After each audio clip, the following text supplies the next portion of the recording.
Well, hi, welcome back to Painting with KQ. I'm Keith, and we are working on Pristine Dawn. Hope I didn't wake you up. But anyway, here we go. This is an acrylic work, and we've got some water in here, some distant, a couple of different planes in here, which I enjoy doing. And I started just now, before I woke you up, I was putting in some reflections in here, and I was going to show you what I do with this. I put a little bit of diluted white in here, and what I'm going to do is kind of smudge it so there's barely an outline. So it gives you an idea that all I'm doing is dipping into water. I have just a little round brush here, and you can use pretty much anything for this. And you can do this until you barely see that, and you can also put in some ripple lines like I did here. And that gives you a little look of movement in your water. So what I did, I put in the deeper sections here some of the light that would be showing through here. And it gives it the look, it gives it a little bit of depth. And you see how that's just disappearing so you barely see it. And then you can put some details in here. We'll do that together here in a minute. It's good to be back with you. I'm here in Arkansas, 1,600 miles from home. It's not the studio, you can tell, I'm sure. But I can pretty much paint anywhere. So can you. It's just a matter of setting it up and getting everything you need together in one place, and that's what I'm doing. My father-in-law's getting older. He's 89. He's having some trouble with vision, so because I have the ability to do it, I said I'd like to come stay here and help him as I can. And then that's why I haven't been producing as much. He just needs my attention now and then. Well, he doesn't really need it, but I like to talk to him and all that kind of stuff. So you can see how I'm rubbing this down and kind of making it disappear. And you can take that down to where you can barely see it if you like. It's up to you. What I did not want to do in Pristine Dawn here was take over this water to where you can't see everything that's lying underneath. I bet you can't see it, but right here under the lily pads, there are actually the stems leading down into the ground here. So, a couple of things I want to address is I want to pull the eye back into the painting a little bit more here. And that is pretty simply done if we're cautious. So I've got our usual little plate of detail colors here. So you know me, I just usually don't use much, and we're to the point here where I feel I just need little touches. I don't need to redo everything, but I want to put a little more brightness back here. And pretty quickly you'll see where just making these little adjustments when you're looking at your work, see what it needs, what you need to do to bring the viewer's eye into your picture. And you can already see that that's making a difference. Just taking, this is like a 1.5 inch, 2 inch liner brush. Don't need anything fancy. And I'm just brightening that up enough to bring the eye in. And you can do it that way without a problem. In order to do these lines and some other details, I usually start with diluted white, just titanium white. And this wasn't the thick white because I didn't want it very pronounced. Heavy body. This was a thin white out of a jar. Okay, now you can see I don't want to lose this. But what I did want to do is bring the eye back in here. And I think I'm getting what I was wanting back there. And this is the kind of thing you do as much as you want. You do as little as you want and as much as you want. So you get your desired look. And your desired look is whatever you want.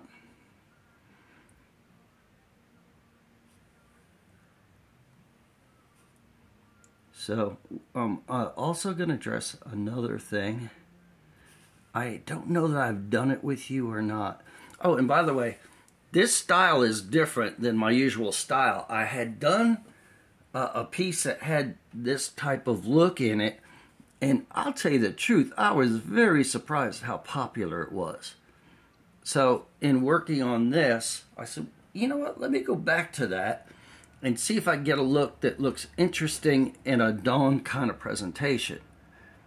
And you know what, it's different enough to where I liked it. I normally don't go for those kind of things. That's just me. Everybody's different. You know, you do what you like. And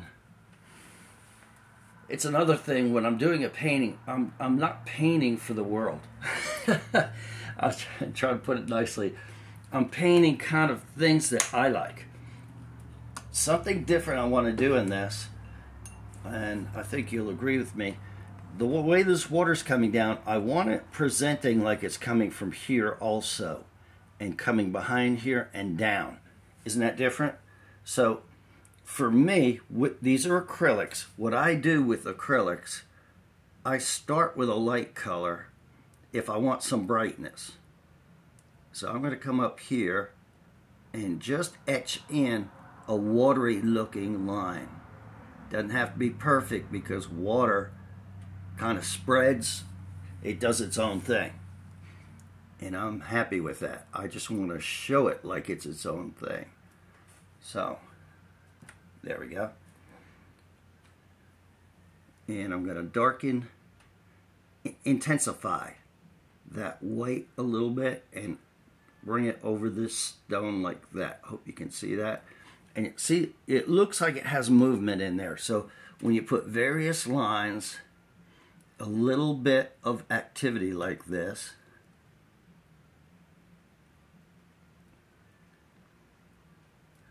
now doesn't that look like it's moving?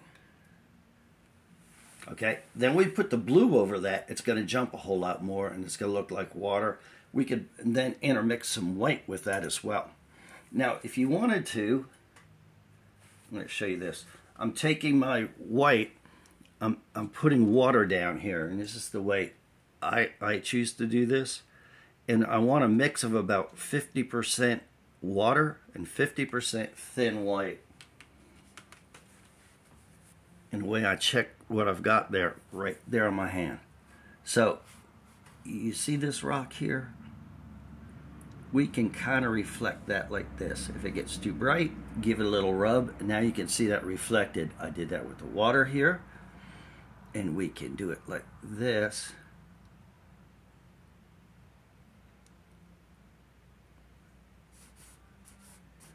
Rub it out so it's not too pronounced. And you see, you start to see reflections in the water like something is going on here. And we can do that pretty much anywhere. Here is a little bit different. I don't want to play with that yet, but what we're going to do, we're going to end up showing that the light is hitting the water here in various ways. You can take any kind of brush, rub it like that, and you can see it on the water. Isn't that cool?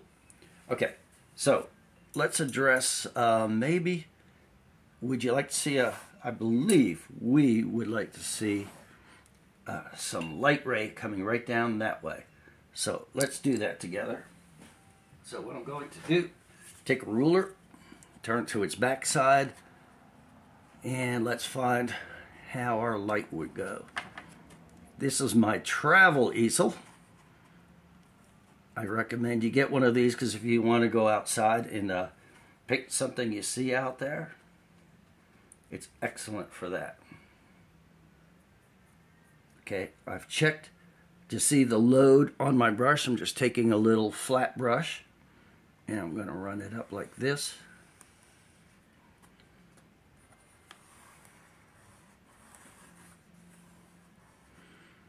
I don't want too much concentration. I want to keep it pretty light concentration. I'm not putting a ton of pressure on there, just some. And you see how that shines right out? Now we can widen this. I'm going to match the top, and I'm going to remove the ruler over to the left or right. And this is actually not bad once you've done it a few times. And the thing is, what I like to do is get a bit of concentration on one side, maybe a little lighter over here. And let's intensify that a little bit. And you can see how it starts to jump a little bit.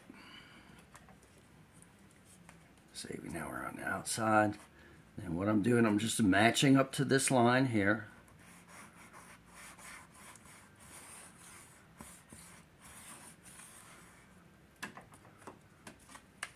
There. Now, for the bottom of this, in order to get a nice straight surface, if you want that, just dip in some water. This paint has not set up yet. So there, I can come across, I can shorten this as much as I want to. And all you do is blend this base right into your water. And there you go, instant light. Then, if you want this to look a little more impressive, we can do this. I'm going to take that brush, dip back into the watered down white. Let me see what I've got. It's too concentrated. Yeah, still pretty concentrated. So I'm muggling it out till I get what I want. And there we go. So let's come down here.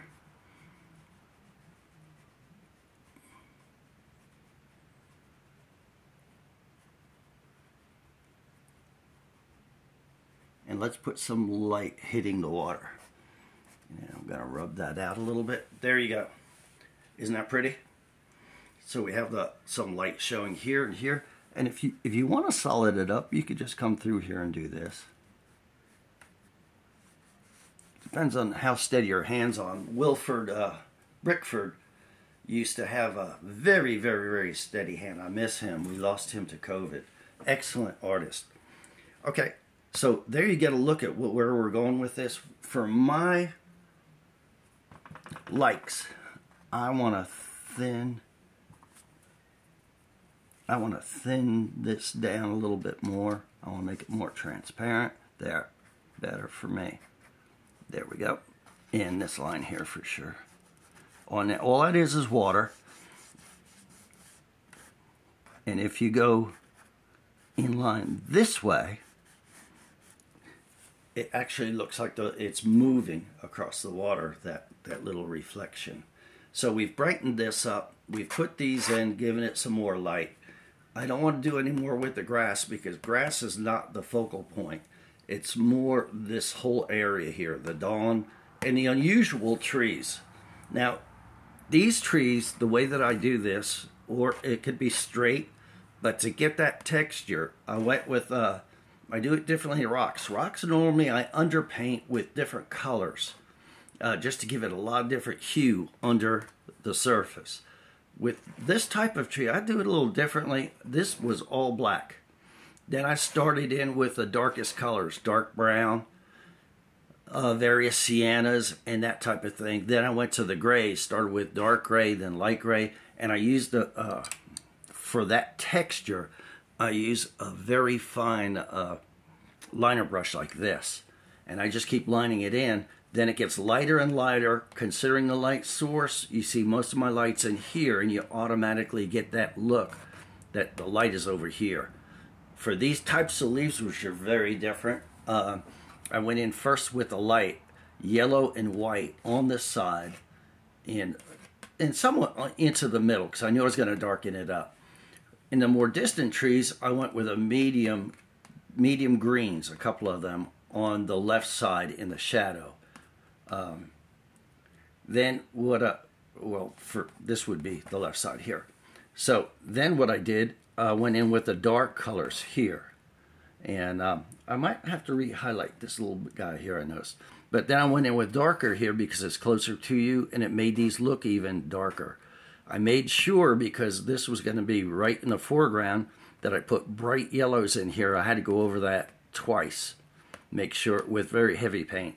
Then I put the darks in on top of that. So there you have it. It's been good being with you again from 1,600 miles from home. I hope you enjoyed this, and I hope it helps you with the different little kind of odds and ends to give you these details and that sort of thing. I hope you got something out of it. Hit the like and subscribe to let you know when our next painting is posting, or we have another tutorial up. So, as always, I hope you have an incredible day, and I'll see you next time on Painting with KQ.